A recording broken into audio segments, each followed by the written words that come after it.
The Democratic National Convention kicks off in Chicago today, and city officials expect more than 50,000 people will attend. This comes just under 1 month since President Biden dropped out of the race, and now Democrats' new nominee, Vice President Kamala Harris, seeks to reestablish herself on the national stage. And here to discuss is Harris campaign co-chair and former Biden campaign co-chair, Delaware Congresswoman Lisa Blunt Rochester. Thank you for joining us this morning.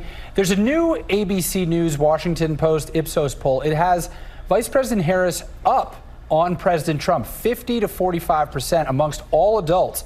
So what is the plan at this seminal week in Chicago for Democrats to keep the momentum going? Well, thank you so much for having me. And there is truly an electricity here in Chicago for our convention. You know, we're excited about the energy and the polling, but we knew from the beginning that this race wasn't going to be an easy one and that we weren't going to take one vote for granted. And so we always say, while we look at the polls, what we're more concerned about is who shows up at the polls. And so the goal of the convention is sort of to convene all of us, to talk about our platform, to talk about our values, and to talk about the direction forward, and then use that energy and that momentum to make sure that we turn that into votes on the ground so that we can ensure that we elect Kamala Harris and Tim Walz. We're very excited here. And you may not pay too much attention to the polls, but there is that same poll that found Trump does lead on two critical issues that people who do go to the polls will care a lot about: the economy and inflation. So what can the Democrats do in Chicago this week to combat that? Well, you know, I think it's really important to recognize that we recognize so many people, while we have come out of this pandemic, once in a lifetime pandemic, so many people are still, you know, working to put food on the table and make sure that they can afford it. And so the fact that Vice President Harris has put forward an opportunity economy agenda is really pivotal. You know, I think we've been really fortunate that under President Biden's leadership, we as a country have now rebounded better than any country in the world in terms of coming out of the pandemic. But we know that we want to make sure people not just get by, but that they can get ahead. And we also know that trickle down doesn't work. And so I've had the opportunity to serve under the Trump administration and see where tax cuts lead to the wealthy. And I've also had the opportunity to serve under President Biden, and am looking forward to serving with President Harris as she puts forward this agenda that focuses on lowering the costs of goods, making sure that people pay their fair share, making sure that even housing is affordable and within reach to the American people. So really about uplifting the middle class. And so we're very excited about that. And we're going to use this time at the convention and as we go into these next couple of months to really demonstrate that for the American people. We're here to deliver. Not just talk about the crowd size, not just talk about,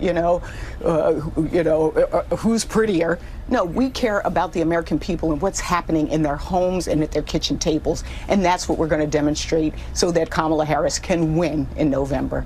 President Biden is expected to deliver the keynote tonight. You've known President Biden for a very long time. What do you expect we'll hear from him? Wow. Well, you know, first of all, as a Delawarean who has known him for much of my life, over 30 years, I first am just so proud of the person and public servant that he is. And I've known him in both aspects, you know, as a public servant, you know, serving our state as our senator and as our vice president for the country and now president.